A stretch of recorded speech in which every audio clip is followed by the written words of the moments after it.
peut chanter combien Dieu est grand? Est-ce qu'on peut adorer ensemble pendant quelques minutes? Adorons le Père en esprit et en vérité. Chantons son nom de tout notre cœur. Oublie les manquements, oublie les douleurs, oublie les inquiétudes. Jésus dit de vous inquiéter de rien. Oublie tout ça. Chante simplement.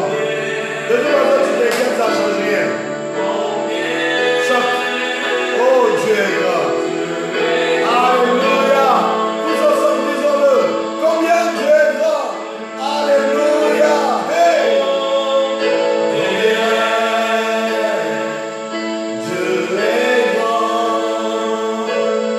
Chantons-le combien.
Alléluia.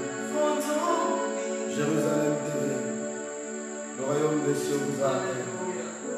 Tu vas faire cette prière avec moi. Tu vas dire, Seigneur, il est écrit que tu as les paroles de la vie. Par ta parole, redonne la vie, Seigneur, à tout ce qui en moi a perdu la vie. Redonne la vie, Seigneur, à ma foi. Redonne la vie à ma maison. Redonne la vie à mon foyer. Redonne la vie à mon ministère. Redonne la vie à mes études. Redonne la vie à mon travail. Redonne la vie à mes affaires. Seigneur, redonne-moi la vie. Par tes paroles, redonne-moi la vie. Inonde-moi, Seigneur, de tes paroles de vie. Remplis-moi de tes paroles de vie. Illumine les yeux de mon cœur, de mon intelligence. Conduis-moi dans le témoignage de cette vie et dans le témoignage de la vie éternelle. Au nom de Jésus. Amen. Toi la lumière qui a vu mes ténèbres. Ouvre mes yeux que je vois.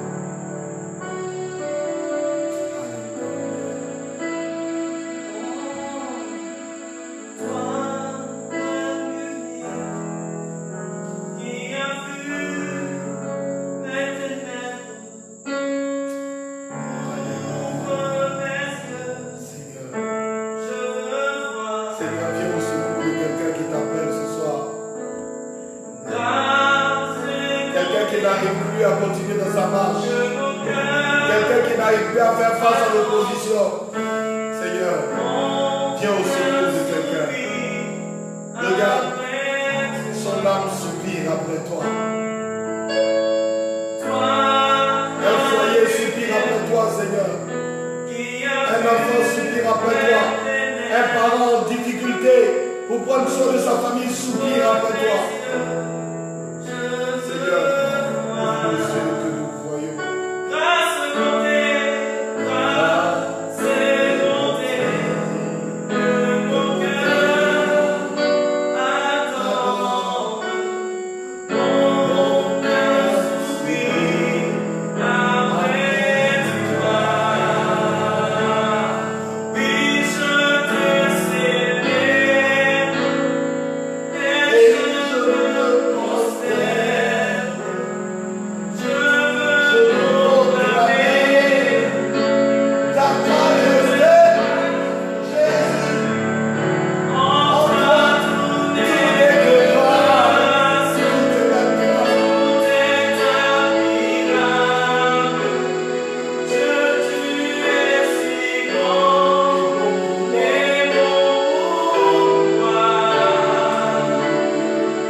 La Bible dit que la voix de Dieu fait enfanter les biches. La voix de l'Éternel fait enfanter les biches. Je prie que l'Éternel parle sur ta situation au nom de Jésus. Je prie qu'il parle sur ta vie au nom de Jésus. Je prie qu'il parle sur ton ministère au nom de Jésus.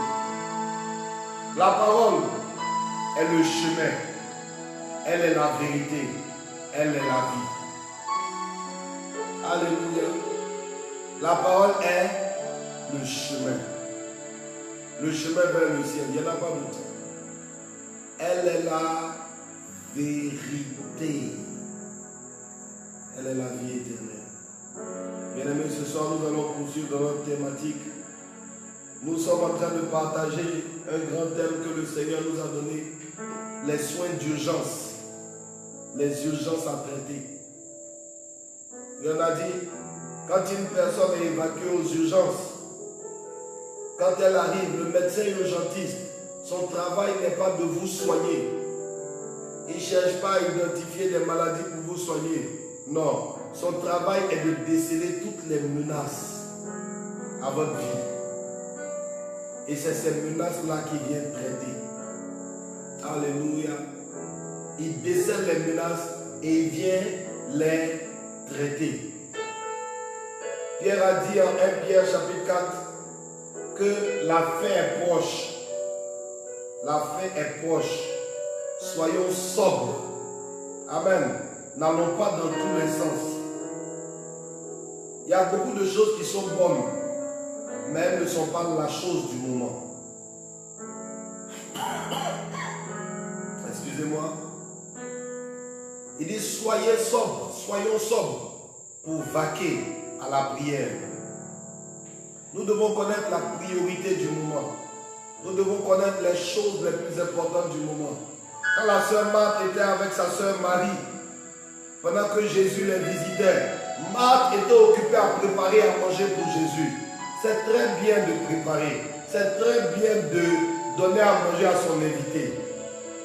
Mais Jésus était en train d'enseigner. Préparer n'était pas la chose utile de ce moment-là. Alléluia. Vous devez reconnaître en ces temps de la fin quelle est la chose la plus précieuse. Écoutez-moi. Ça ne sert à rien de courir après tout type de manifestation. La prophétie disparaîtra. Les miracles disparaîtront. Les signes disparaîtront. Les églises, je parle des bâtisses, elles disparaîtront. Mais la parole ne passera jamais. La parole est éternelle. Elle n'a ni commencement ni fin. La parole vivante, c'est Jésus-Christ de Nazareth. Quelqu'un me dit Amen. Et ce soir, nous voulons donc poursuivre dans ce sujet-là. La première urgence, la première chose à laquelle doit s'intéresser un homme, si tu es un être humain, tu es un homme, tu es une femme, la première chose à laquelle tu dois t'intéresser, c'est la nouvelle naissance. La nouvelle naissance. Oui, la première chose, ce n'est pas d'avoir des diplômes. Que le nom de Seigneur soit béni pour les diplômes que tu as et que tu continues de poursuivre. La première chose, ce n'est pas d'avoir du travail. La priorité, ce n'est pas de te marier. La priorité, ce n'est pas de voyager. La priorité, ce n'est pas de bâtir. Non, tout ça là, c'est bien. Mais, Matthieu 6, 33, cherchez premièrement le royaume des cieux et sa justice. Parce que pendant que tu poursuis tes diplômes et que tu dis tu vas t'occuper de ton salut après, la mort peut te surprendre. Pendant que tu poursuis tes ambitions professionnelles et que tu dis tu vas t'occuper de ton salut après, la mort peut te surprendre. Ou la fin des temps peut arriver. Tu comprends? Alors cherche d'abord le royaume des cieux. Cherche d'abord la parole de Dieu. Écoutez-moi. Il y en a par exemple qui sont gravement malades et qui cherchent la guérison activement. Et ils ont des bien-aimés, ils ont des frères à côté d'eux, des frères dans la foi, des frères chrétiens qui veulent aussi la guérison. Mon frère, ma soeur, toi qui es en train de travailler à la guérison de ton père qui est malade, qui travaille à la guérison de ta mère qui est malade, toi qui travailles à la guérison de tes enfants, toi qui travailles à la guérison de ton épouse, de ton époux, toi qui travailles à la guérison de quelqu'un qui t'est cher, je bénis Dieu pour ta vie. Je rends grâce à Dieu parce que tu fais tout pour apporter la guérison dans la vie de quelqu'un. Peut-être que tu aides cette personne matériellement, tu aides cette personne aussi spirituellement. Mais écoute-moi, s'il te plaît, il y a plus urgent que sa santé. Il y a son salut. Tu comprends? Il y a plus urgent que sa santé, il y a son salut. Vous qui allez prier pour la guérison des gens, bien-aimés, cherchez d'abord à vous assurer que ces gens-là ont le salut. Parce qu'ils peuvent recouvrer la santé après votre prière, mais Dieu va les rappeler naturellement. Et s'ils n'avaient pas la parole, s'ils n'étaient pas nés de nouveau, tout ce que vous aurez fait, ça aurait été vain. L'urgence des urgences, c'est de donner le salut. Chaque fois que quelqu'un décède, on voit le message que la terre lui soit légère, que son âme repose en paix. Rest in peace, rest in peace. Il n'y a pas de paix pour celui qui est mort sans Jésus-Christ de Nazareth. Il n'y a pas de paix pour celui qui est mort sans Jésus-Christ de Nazareth. Il n'y a pas de paix pour celui qui est mort sans Jésus-Christ de Nazareth. Bien-aimé, il n'y a pas de paix pour celui qui est mort sans Jésus-Christ de Nazareth. Jésus est la vie. Il est la vie éternelle. Alors la priorité, c'est de naître de nouveau. Naître de nouveau. Et donc nous avons commencé à voir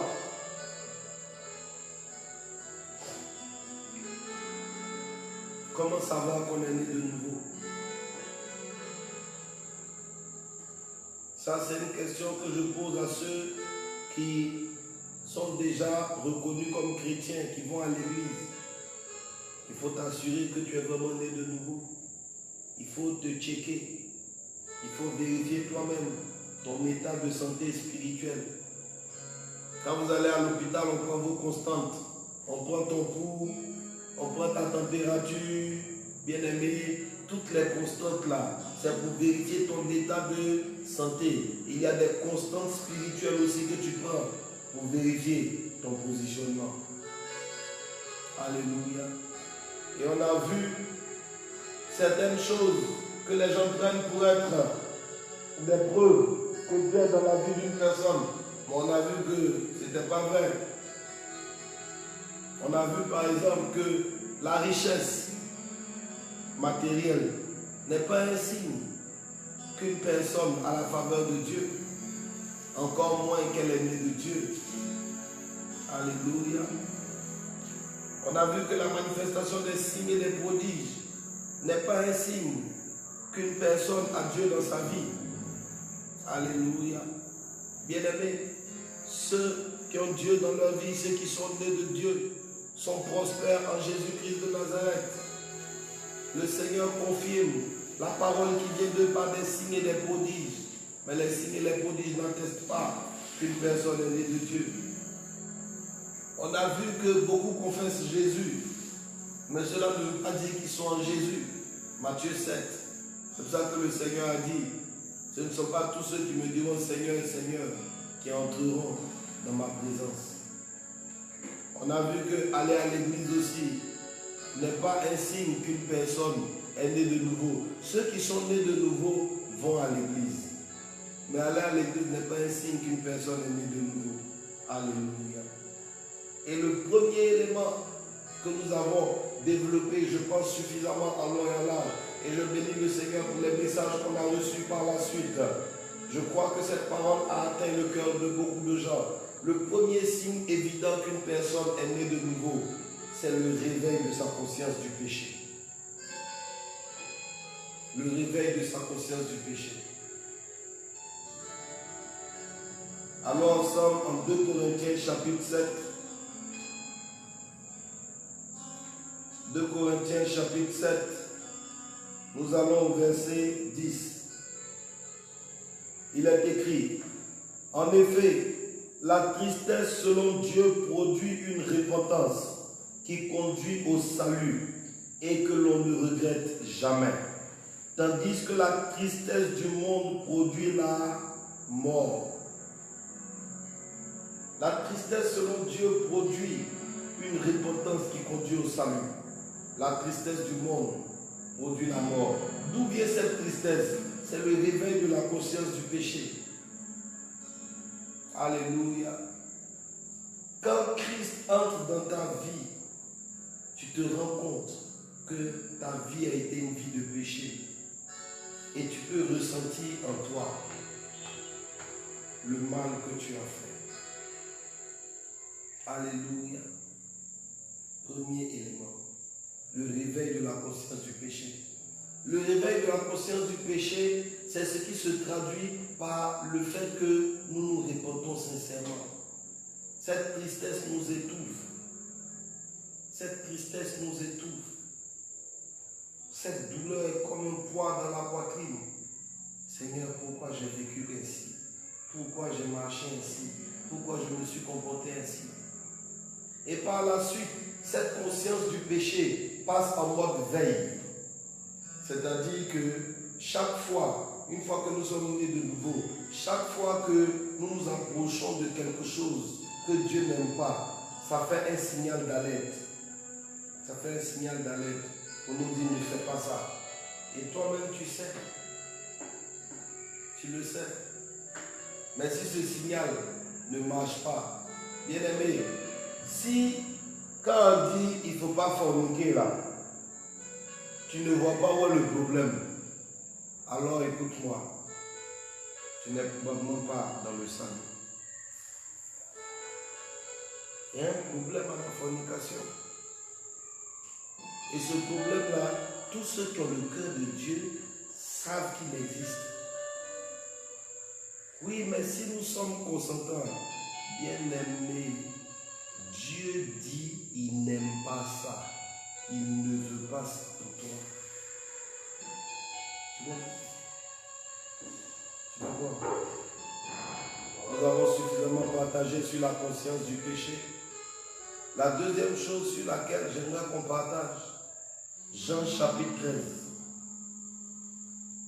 Ceux qui sont nés de nouveau, ceux qui sont nés de Dieu, ceux qui ont le salut, comment on les reconnaît? Donc comment toi-même tu peux t'auto-checker? Jean chapitre 13. Je lis la parole de Dieu au verset 34. Jésus dit, je vous donne un commandement nouveau. Aimez-vous les uns les autres comme je vous ai aimé. Vous aussi, aimez-vous les uns les autres. Verset 35.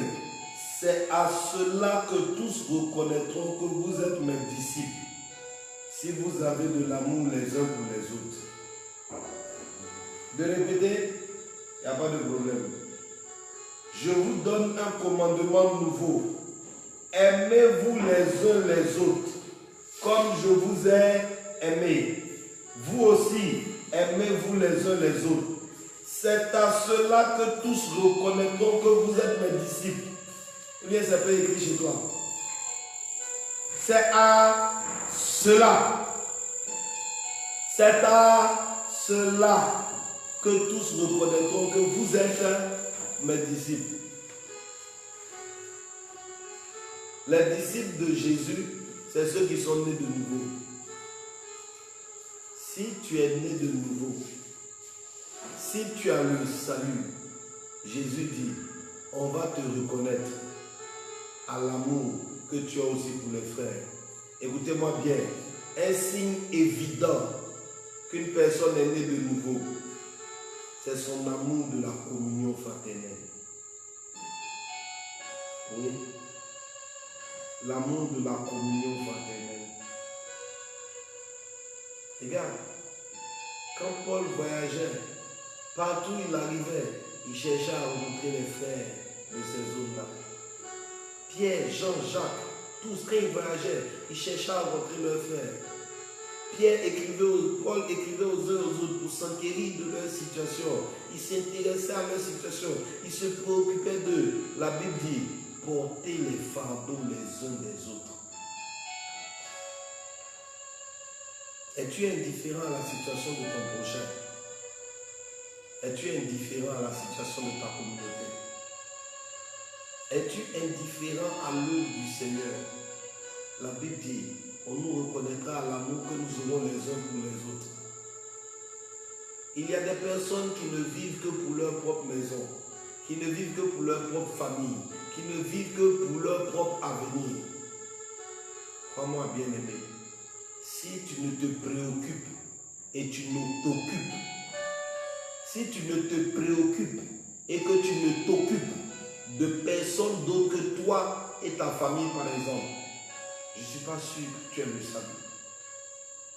Si, je te parle honnêtement, je ne suis pas sûr que tu aies le salut. Je ne suis pas un donneur de leçons. C'est la Bible que je lis. C'est la Bible que je lis. C'est comme les gens qui aiment parler contre les frères qui sont tombés dans le péché, qui sont tombés dans le groupe. Ceux qui ont le salut ne parlent pas contre ceux qui sont tombés. Ils prient pour eux. Ils vont les reprendre. Ils vont leur parler. Vous leur dites, mais pourquoi? Qu'est-ce qui s'est passé? Sors de ton égarement, reviens. Tu comprends? Est-ce que tu te préoccupes de ton frère, de ta soeur? Aimer son prochain, c'est se préoccuper de lui. Aimer son prochain, c'est partager ses joies, c'est partager ses peines. Aimer son prochain, c'est le couvrir. Aimer son prochain, c'est le soutenir. Aimer son prochain, c'est l'encourager. Est-ce que tu as de l'amour pour tes frères et sœurs? Et est-ce que tu aimes la communion fraternelle? Regardez, je vous ai déjà dit, il y a des gens qui disent qu'ils sont chrétiens, mais ils sont plus à l'aise en compagnie des païens. Si tu es plus à l'aise en compagnie des païens que des frères en Christ, alors crois-moi, tu n'es probablement pas un frère en Christ. Non. Acte chapitre 2 nous dit que les disciples persévéraient dans la prière, dans la communion fraternelle. Psaume 92 nous dit que le juste est un arbre qui est planté et qui croît, qui prospère dans la présence de l'Éternel. Si vous êtes né de nouveau, vous aimez la communion fraternelle. Vous recherchez la communion fraternelle. Vous recherchez la présence des frères et des sœurs. Vous recherchez leur bien-être. Vous cherchez à essuyer leurs larmes. Vous cherchez à les consoler. Alléluia. Paul allait de lieu en lieu et il levait des fonds pour aider les bien-aimés de Jérusalem quand ils étaient en difficulté. Alléluia. Ceux qui sont nés de Dieu, on les reconnaît à l'amour qu'ils ont les uns pour les autres. Ceux qui aiment se pardonnent mutuellement. Ceux qui aiment se pardonnent mutuellement. Si tu ne peux pas pardonner à ton frère, tu ne peux pas pardonner à ta soeur. Visiblement, l'amour n'est pas en toi. Or, si l'amour n'est pas en toi, ce n'est pas Dieu qui peut être en toi. Parce que l'amour est Dieu. Et Dieu est l'amour. Ceux qui sont nés de nouveau aiment la communion fraternelle.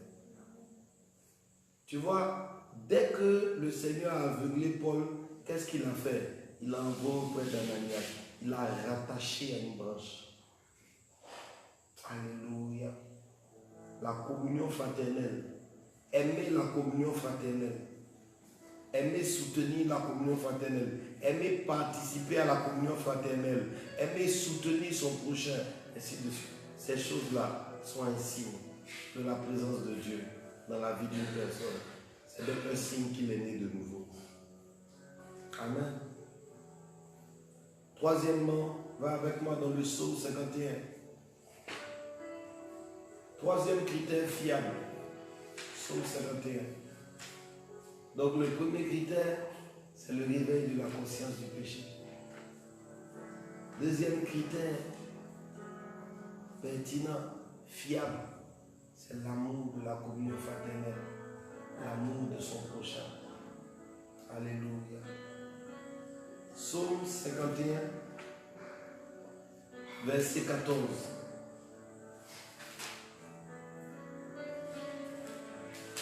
Quand le Seigneur rentre dans ta vie et que le Saint-Esprit te convainc de péché, comme c'est écrit en Jean le chapitre 16, la tristesse va te remplir. Ça va te mener à la repentance. Mais le Seigneur ne te laisse pas dans la tristesse. Non. Après avoir été rempli par la tristesse, après t'être repenti et avoir été lavé par le sang de Jésus, le Seigneur va faire quelque chose dans ta vie. Psaume 51, je lis à partir du verset 12. Oh Dieu, tu vois, si tu lis le verset 11, tu vas comprendre ce que je t'expliquais, que c'est un enchaînement. Le verset 11 dit, détourne ton regard de mes péchés, efface toutes mes fautes. Quand Dieu t'a pardonné et que tu sais que tu as reçu le pardon de Dieu, la suite logique c'est quoi? Verset 12. Dieu, crée en moi un cœur pur. J'aime ce verset. Oh Dieu, crée en moi un cœur pur. J'ai l'impression que je suis bloqué, que je ne peux même plus avancer. Rien qu'à cause de ce verset. Rien que pour mettre en lumière cet enchaînement de la nouvelle naissance dans la vie de quelqu'un.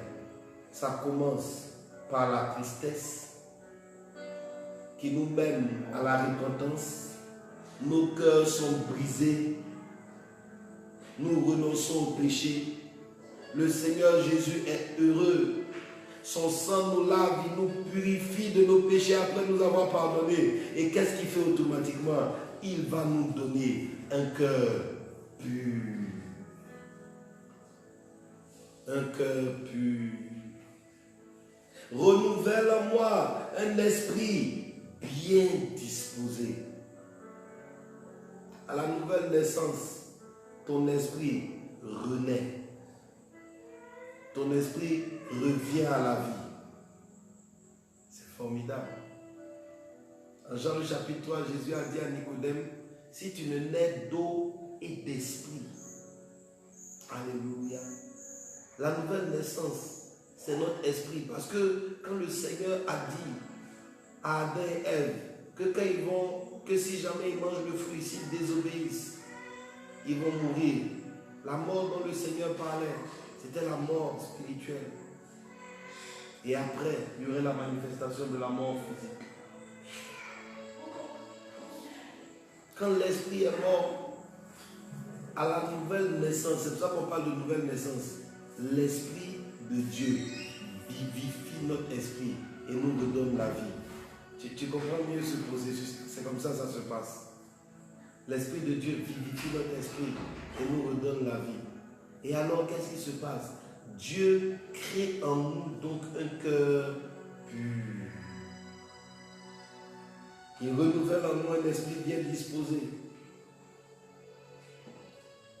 Et le verset 14 va nous révéler ce que le Seigneur va faire. Le verset 13 déjà dit, ne me rejette pas loin de toi, ne me retire pas ton Esprit Saint.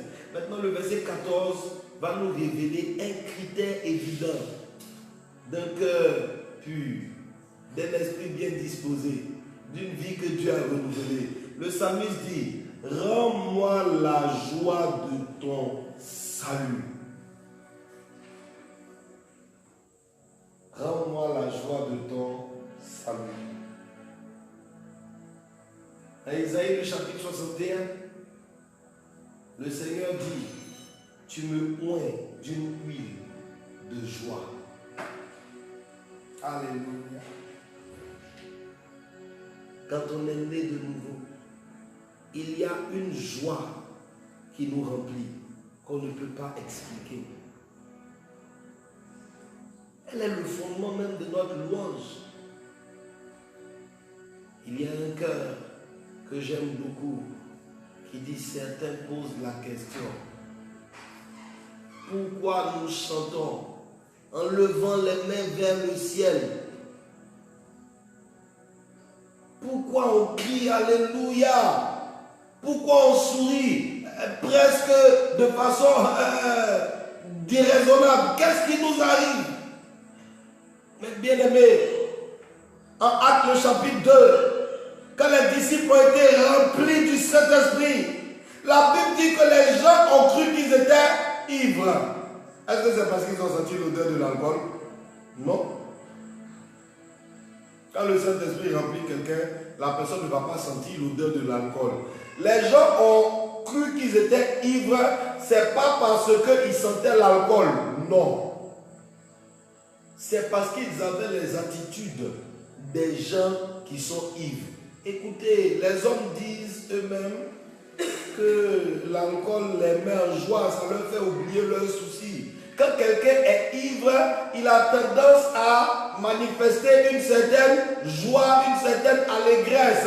Les disciples remplis du Saint-Esprit avaient des débordements de joie, des transports d'allégresse. Ils chantaient, ils criaient, ils riaient, ils roulaient sur eux-mêmes. Et en plus, ils parlaient dans des langues bizarres. Les gens disent, mais ils sont saoulés.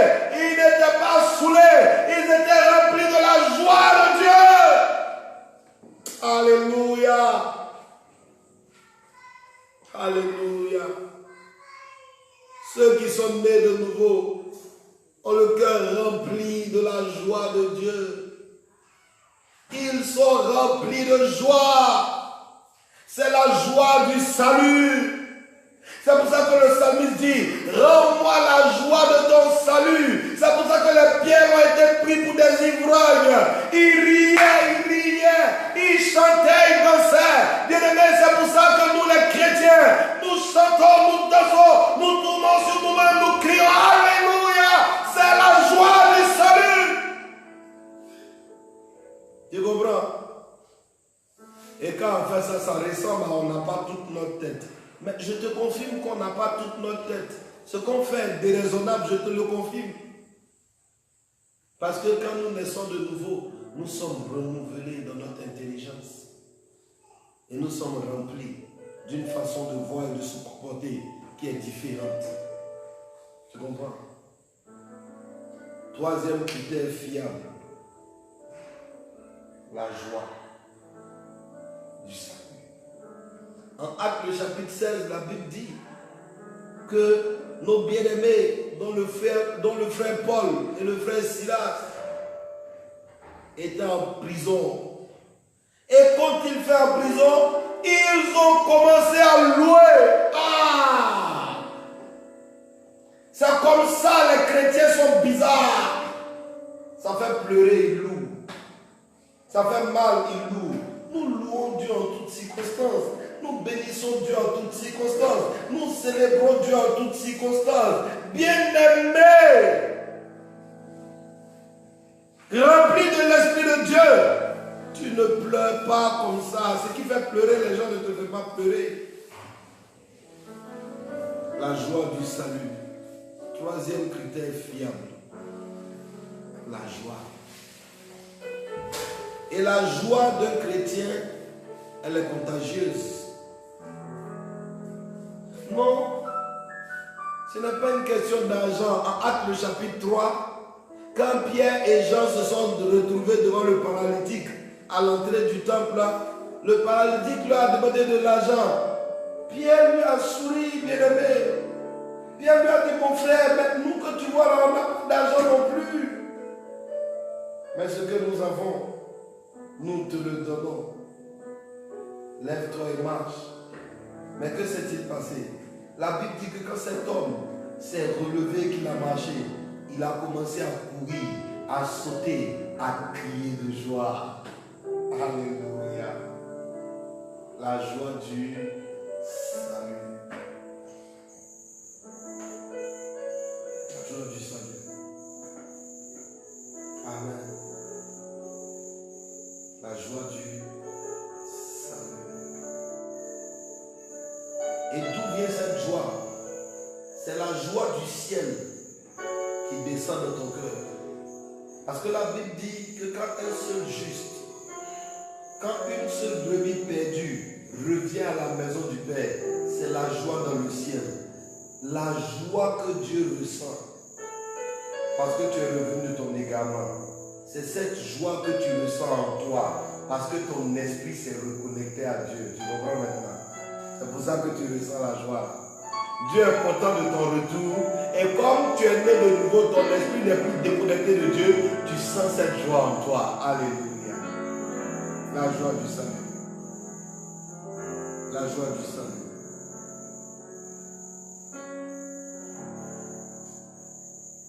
Alléluia. Quatrième ingrédient, Actes chapitre 20.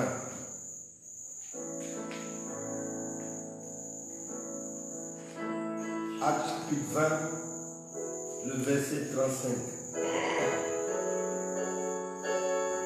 Quatrième critère fiable. Tu m'entends? De ce que quelqu'un est né de nouveau. C'est le bon zèle. Le bon zèle. Rappelez-vous ce que le Seigneur a dit dans le livre d'Apocalypse. Il dit, si tu es ni chaud, ni froid, je te vomis.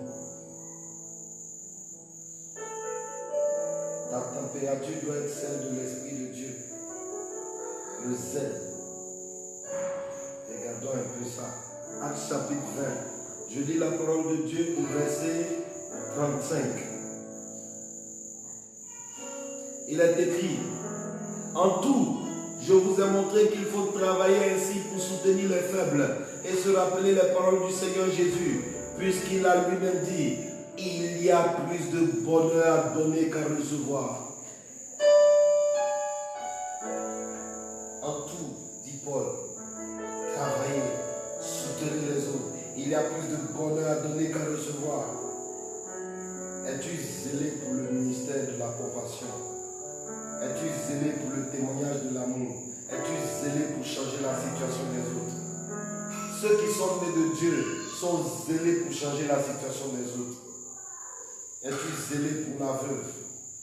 Es-tu zélé pour l'orphelin? C'est le lieu pour moi de bénir tous ceux qui nous ont aidés hier à l'action du ministère Compassion du côté de Koumassi Campement. Jusqu'à 18h passées, les consultations se poursuivaient.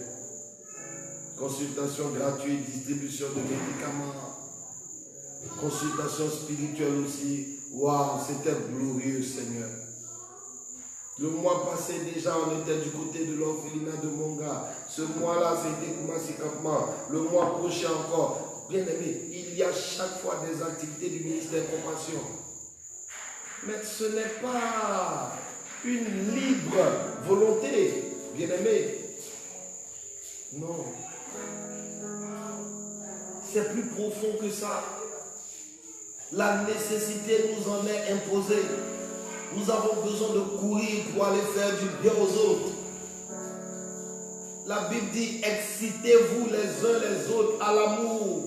Excitez-vous les uns les autres à la charité. Excitez-vous les uns les autres à faire du bien.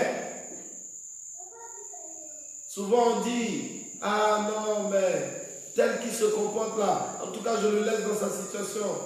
Bien aimé, Paul a dit, ne laissez personne s'exclure de la grâce. Tu comprends?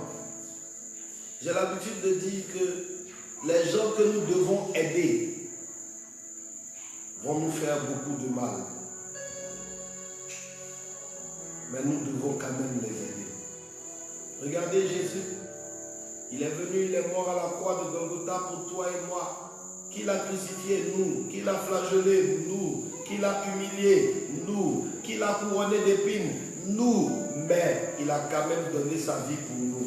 Les gens que nous devons aider vont bien souvent nous faire beaucoup de mal.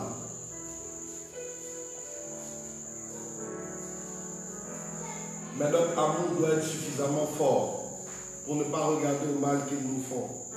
Comme la mère qui donne à téter à son enfant. Quand l'enfant commence à pousser des dents, il va faire du mal à la mère, il va la mordre. Mais elle doit être suffisamment patiente et persévérer dans son amour. Et un jour, l'enfant montrera un autre visage.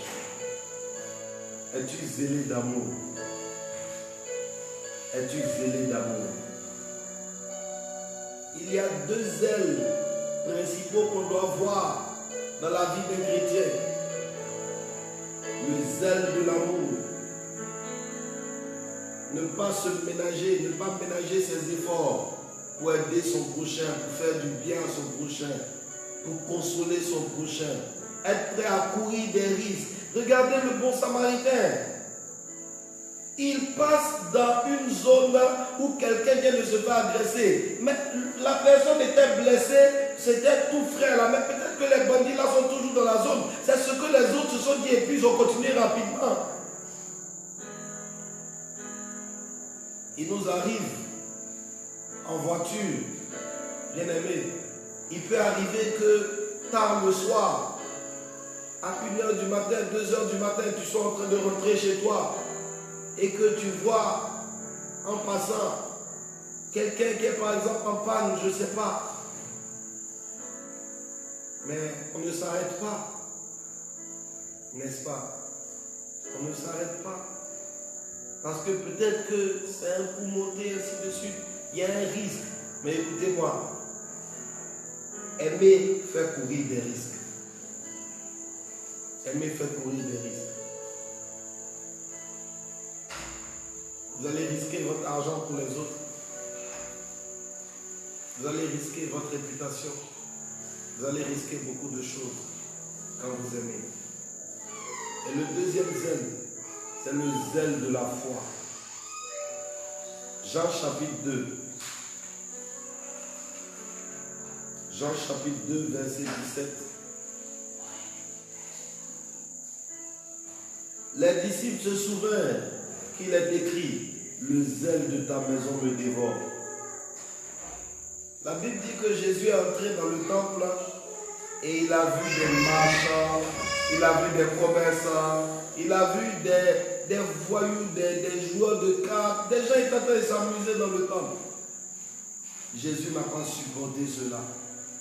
Il a fait un fouet et il a commencé à les frapper. Renverser leur commerce, renverser leurs états. Les gens vendaient des animaux, tout ça dans le temple. Jésus s'est levé violemment et les a fait sortir. C'est le zèle de la foi. As-tu du zèle pour l'œuvre de Dieu? Es-tu zélé pour défendre la cause de Christ?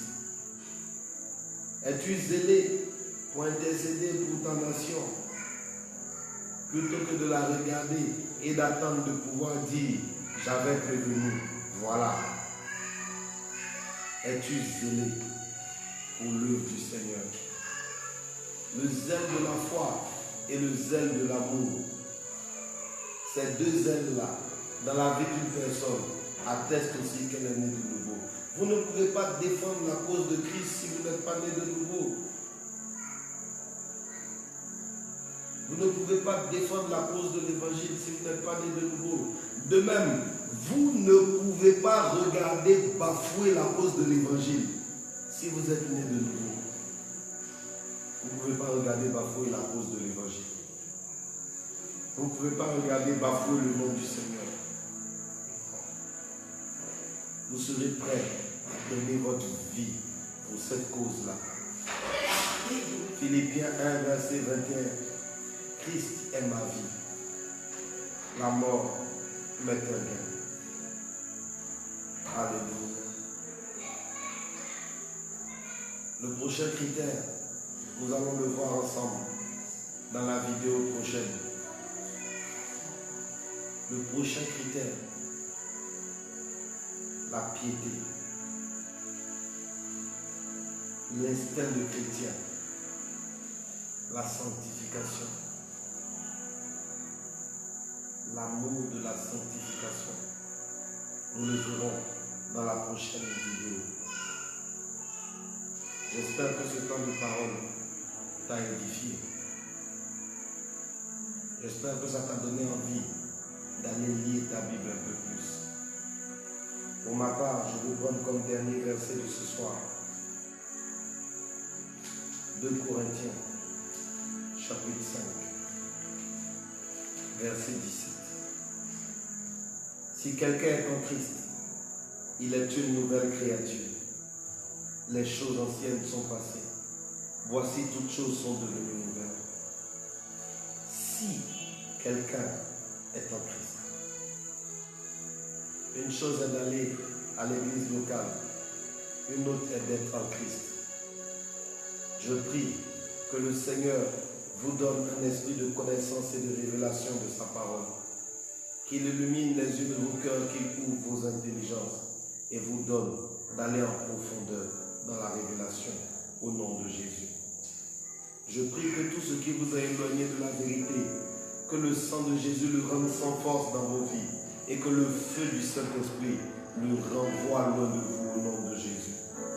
Je prie que toute forteresse élevée dans l'esprit de qui que ce soit qui a travaillé à empêcher que la lumière soit manifestée, que cette forteresse soit abaissée et que les paroles qui ont été partagées ce soir fécondent les cœurs et les mènent dans le témoignage de la vie éternelle au nom de Jésus. Je prie que le Seigneur vous couvre de sa protection. Je prie que la main de l'Éternel soit sur la Côte d'Ivoire pour la garder de tout mal, de tout danger et renverser tous les projets de l'ennemi contre elle au nom de Jésus. Je prie que le feu du Saint-Esprit soit puissamment allumé dans les cœurs de tous les croyants et que chacun se lève et aille de lieu en lieu selon la grâce et l'appel de Dieu dans sa vie et fasse de toutes les nations des disciples, les baptisant au nom du Père, du Fils et du Saint-Esprit, au nom de Jésus. Jérusalem TV, le royaume des cieux vous a atteint. Shalom, shalom.